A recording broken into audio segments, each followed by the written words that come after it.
आज हम आपको बताने चल रहे हैं principal value of trigonometric functions.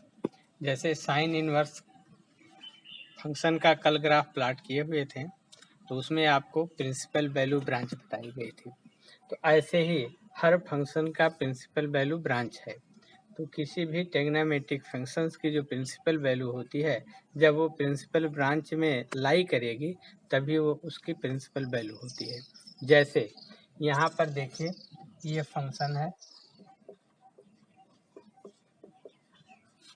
Domain और ये रेंज है। जैसे साइन इनवर्स है,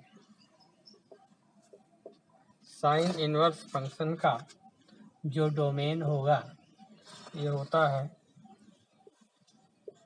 -1 और रेंज इसका होगा -π/2 to π/2।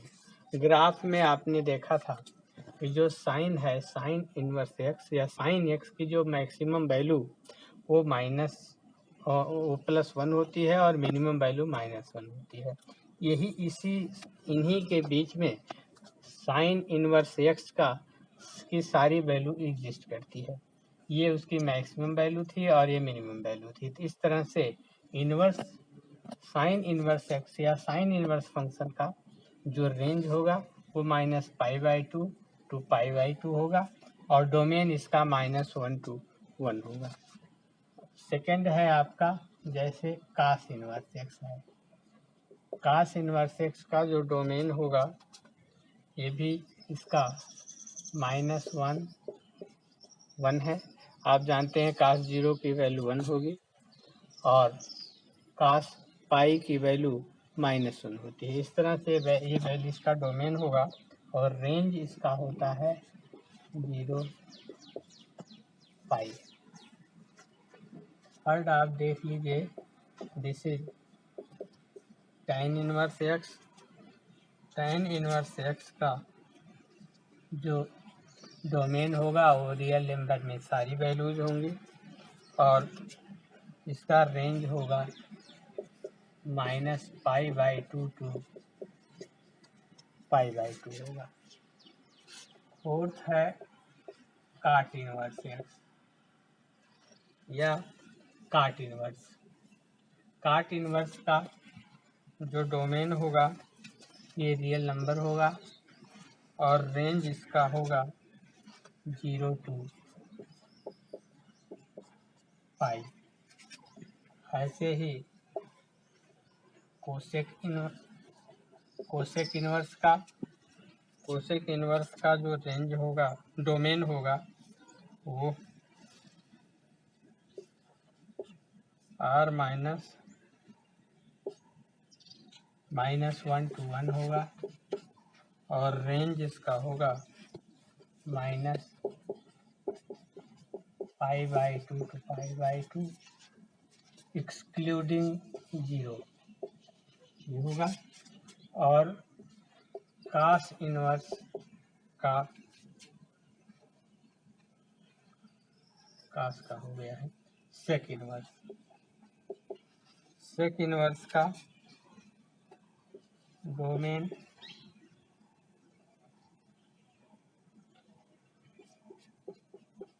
-1 और 0 पाई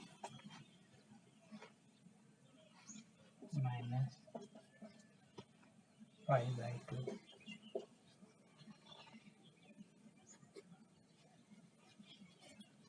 ये हैं इनवर्स फंक्शन के डोमेन और रेंज। यही इसकी ये प्रिंसिपल वैल्यू ब्रांच में इस रेंज में लाई करेगा। ठीक, अब आप इस पर देख लीजिए इसके कैसे हम प्रिंसिपल वैल्यू फाइंड करते हैं किसी भी इनवर्स ट्रिग्नोमेट्रिक फंक्शन का। देखिए, जैसे आपको ये प्रिंसिपल वैल्यू या साइन इनवर्स -1/2 ये वैल्यू फाइंड करनी है इसकी प्रिंसिपल वैल्यू। इसमें आप कंसीडर कर लीजिए let sine inverse -1/2 equal to y ले लीजिए, तो this become sine y equal to minus 1/2, तो ये y की वैल्यू हो जाएगी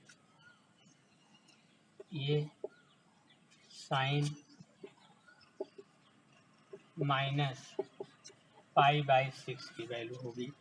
अब आप देखिए कि क्या ये वैल्यू -π/6 साइन इनवर्स फंक्शन के प्रिंसिपल वैल्यू ब्रांच में लाई कर रही है। तो इसकी जो प्रिंसिपल वैल्यू ब्रांच है वो -π/2 टू π/2 है।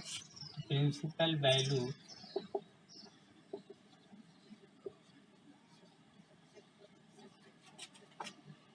साइन इनवर्स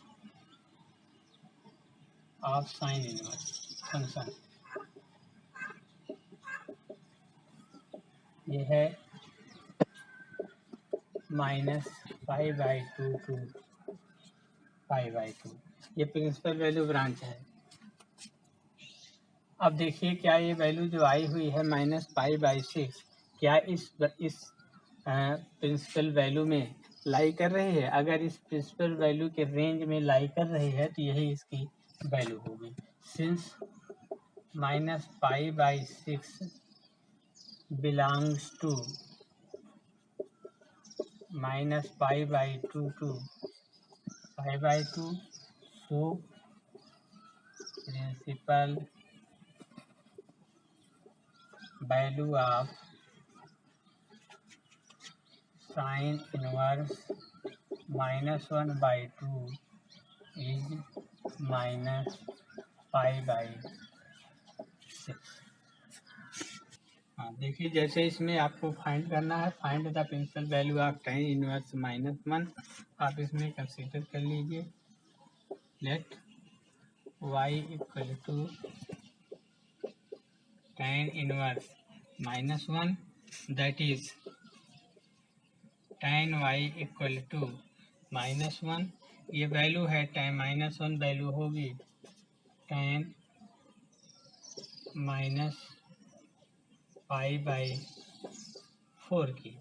अब आप देखिए कि क्या यह वैल्यू tan इनवर्स के प्रिंसिपल वैल्यू ब्रांच में फाइंड लाई कर रही है कि नहीं। Since -π/4 belongs to -π/2 to π/2, principal value range of the principal value branch होगी tan इनवर्स की -π/2 to π/2। Since -π/4 lie in this, so principal value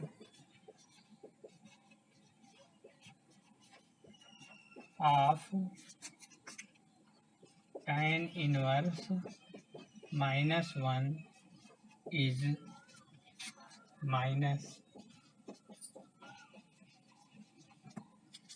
-π/4 answer होगा इसका।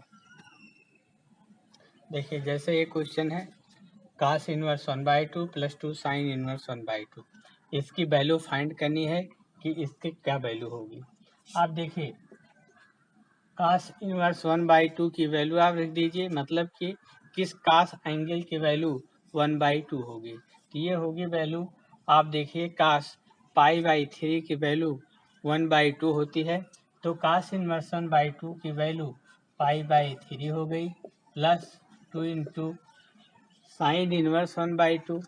साइन इनवर्स 1/2 किस एंगल की वैल्यू होगी, ये होगा आपका π/6 की, तो ये π/6 हो गया। साइन इनवर्स 1/2 की वैल्यू π/6। अब आप देखिए ऐड कर दीजिए π/3 + π/3, ये हो गया आपका 2π/3।